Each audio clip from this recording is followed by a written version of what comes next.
We're talking about cameras today.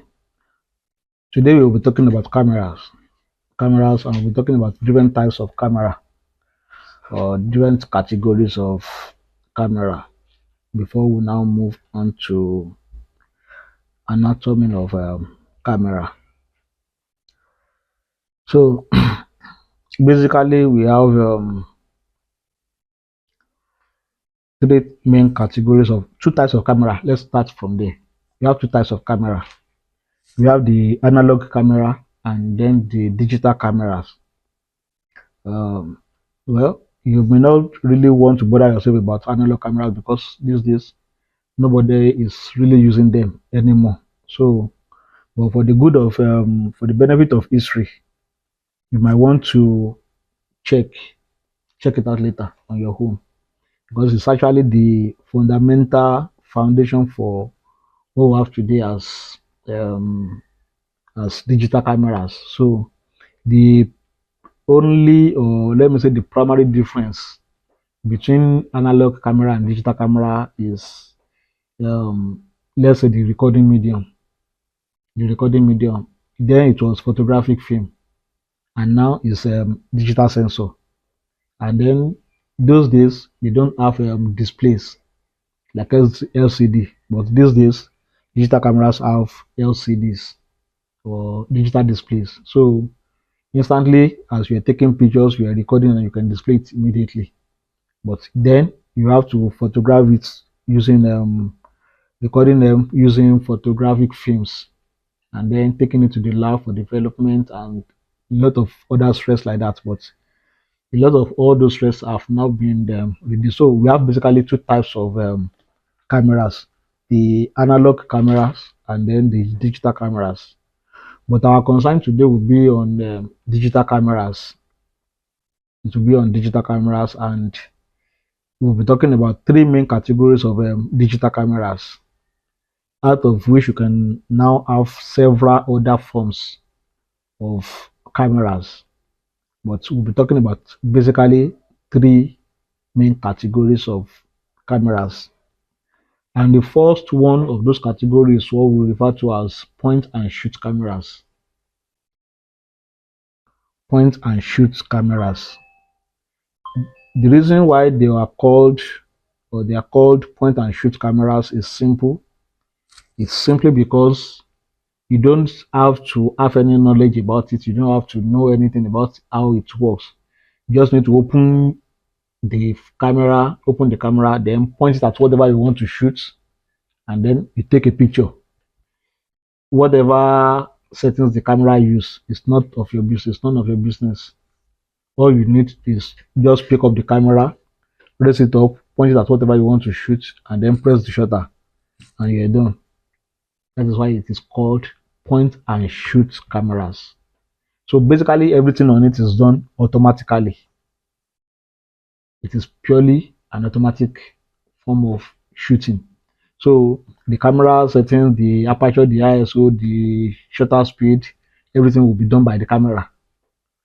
So you practically don't have anything to do about it. And a perfect example of that this day is your phone. So your phone this day is the most perfect example of a point and shoot camera. Before, we used to have pocket cameras, but most pocket cameras these days now have the professional modes in them as well, whereby you have the opportunity to twist the settings yourself. Even some phones now have the professional mode in it, whereby you can change the aperture, change the shutter speed, and ISO yourself. But the basic um, form of it is just that the way they are built that they are ready made, they are ready for work. Once you pick them up, you are ready to shoot. So the perfect example you can have today is this digital camera, digital phones, all these phones, smartphones. But you can have as many as pocket cameras from different manufacturers as well. As you don't have to bother yourself about anything. Just pick it up, open the cover, open the lens cover, point at whatever you want to shoot, and start pressing. and they have different automatic modes. They have portrait mode, sport mode, landscape mode, and anything. So whatever you want to do, just dial the mode to that. And if you don't dial it, just put it on automatic mode. The camera will automatically select the appropriate setting for that scene that you want to shoot. So I'm very sure once if you are using your phone to shoot, sometimes you'll have seen either you point it at something, it will indicate portrait. If you put it at something again, it will indicate landscape or sky. So it's because they've inbuilt those settings in it. So immediately it sees those things, it will recognize it immediately, and then it gives you the settings that is appropriate for that particular settings, for that particular scene. Sorry, for that particular scene, and that is why they are called point and shoot cameras. And the second category is the DSLR cameras, which are the digital single lens reflex cameras. DSLR cameras, digital single lens. Um, yeah, these are basically um, into professional level. Let's put it into that way. They are cameras that comes handy for professionals, that allows you to do whatever you want to do. Let's put it that way. It's a tool in your hand to do whatever you want to do as a photographer. And the reason why they call them digital single lens reflex is because there was a time they developed a type of camera that they were using two lenses, just like human eyes. So, but I don't think they stayed too long in the market before they developed this digital single lens, which uses just a single camera. So, and then the reflex part of it is that it's how do I put it? Uh, it, it's response to to to your ability to film the way you want. Let's put it that way. Is and they come with large sensors for high quality images, especially in low light settings. And then they have the ability for you to change the lens to interchangeable lens. You can change the lens, you can remove the lens that you attached, attach another lens. That's why most professional photographers will have one camera body and several other lenses. It's because it allows them it affords them the opportunity to change into different lenses depending on the scene they are trying to shoot. So digital single lens is for professionals, and under digital single lens as well, we have various forms as well. We have the crop sensor camera, and then we have the full frame cameras. They have two forms: the cropped sensor cameras and then the full frame cameras. What do you mean by crop sensor and full frame is that um, when they were developing from um, manual analog cameras into digital cameras, analog camera comes with 35 millimeter films. Now, when they were developing full frame cameras as well, they developed an image sensor that is as big as the olden days film as well. They developed another one which is a little bit smaller than the full frame one, for two reasons. Number one, for you to make it small so that it can be somehow compactability, not compactability, to make it compact, to make it small. That was because with full frame cameras, they are heavy and bulky.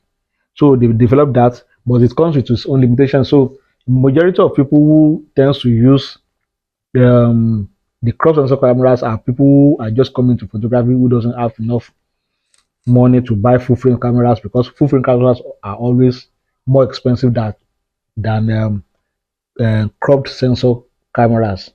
The end result, you may not really notice the difference in the end result, because there is something they call these crop sensor factors. Immediately you take a picture, the system automatically does a kind of mathematical expression to compensate for the cropped to make it full frame image. So uh, that is about digital single lens camera. Is just another, and those ones are the example of the doing that one. So this is a form of a digital single lens reflex camera. So like I told you, the lens is interchangeable. You can detach the lens and then attach another. You can detach that lens and attach another lens. So that is one of the flexibility that comes with using a digital single lens reflex camera, DSLR camera. And the sensor I was talking about is inside here. When we get to anatomy, you see it actually, but let me see if you can. I want to try and open it. Okay, yeah, you can see that's it shining with different colors inside of it. That's the digital sensor that we are talking about. You can see it now. So let me show you to the camera. So that is the um, that's it that we are talking about. So and the one covering it, this one covering it is the mirror. This one covering it is the mirror. Immediately when it is not in shooting position, this mirror comes down. So we get to it when we are doing the anatomy. You get to see it later. So that is um, a form of DSLR camera. This is a DSLR camera. This is crop sensor camera as well. This is a crop censored camera. A crop censored camera. It's not a full frame camera body. So there are a lot of differences like that. And the third category is the mirrorless camera.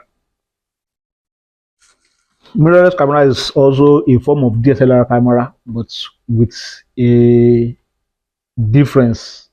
The difference is just that the mirror I showed you now is not in the mirrorless camera, and that is why it is called mirrorless. The mirror I just showed you now, it is not in, like the one that we are using to record is a form of mirrorless camera. It doesn't have this mirror inside it.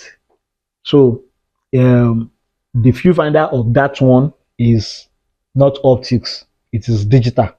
The mirror, the viewfinder of this one is optics. It uses camera, it uses mirror to transmit light to the viewfinder for you to see what you want to shoot.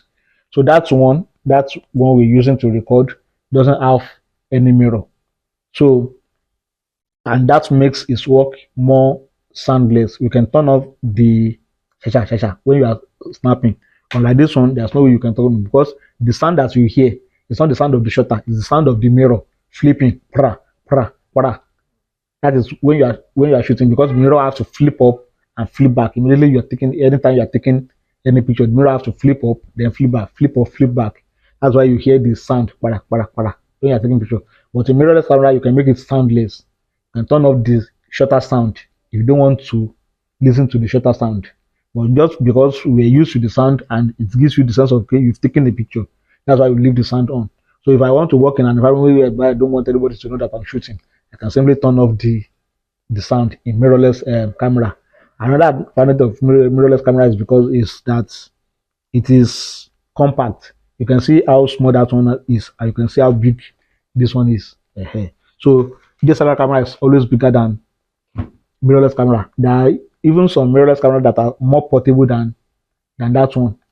There are a lot of other forms of it like that. But from all these three categories, then you now have various other categories embedded with any other forms of technology, like the drone camera.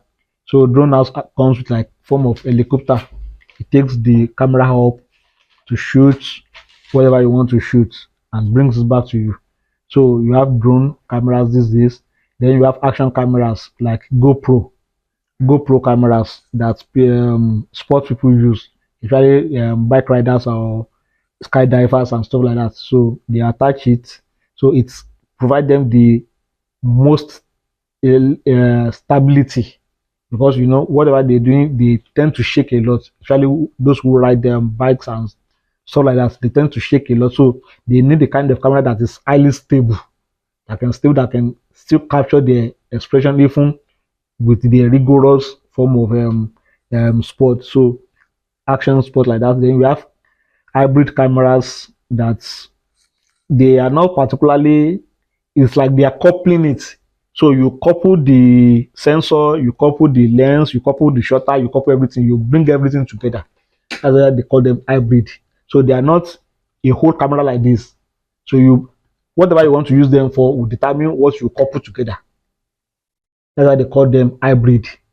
Whatever you want to use them for will determine what and what you put together. You get it now. So there are a lot of other camera forms like that you tend to know later. So, but basically, those are the three categories of digital cameras that you have. You have the point and shoot cameras, DSLR cameras, and then the mirrorless camera.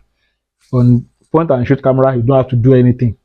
Just pick it out, point it, and start shooting. On DSLR camera and mirrorless camera, you are like the master of the camera. It's a tool in your hand. You can tweak it the way you want. You can change the lens to another thing. You can change the aperture, change the shutter speed. You have the opportunity to do whatever you want to do on it. And then they have auto modes as well. They too have auto modes. You can dial it to auto modes if you are not interested in using manual modes. But as a photographer, you should be interested in using manual modes, because that is what will give you the flexibility of doing whatever you want to do. And the camera will not be controlling you. You will be the one controlling the camera. If you are using auto mode, it means that the camera is controlling you. The camera will determine what you want to shoot. You are not the one determining it. But if you are using manual mode, you're the one who determine the exposure. So you will determine how the photo will look like. Unlike the auto mode that will randomly look at the light available and then calculate the exposure and then give you the camera settings and take the picture. No, but you as a professional photographer, you look at what you want to do. Okay, this is what my aperture should be. This is what my shutter speed should be. This is what my ISO should be. If you need more light, this is the percentage of light that I need. If it's just one light, two lights, three lights, this is what you need to do. So you will be in control of what your exposure look like, not that the camera will be in control of it for you.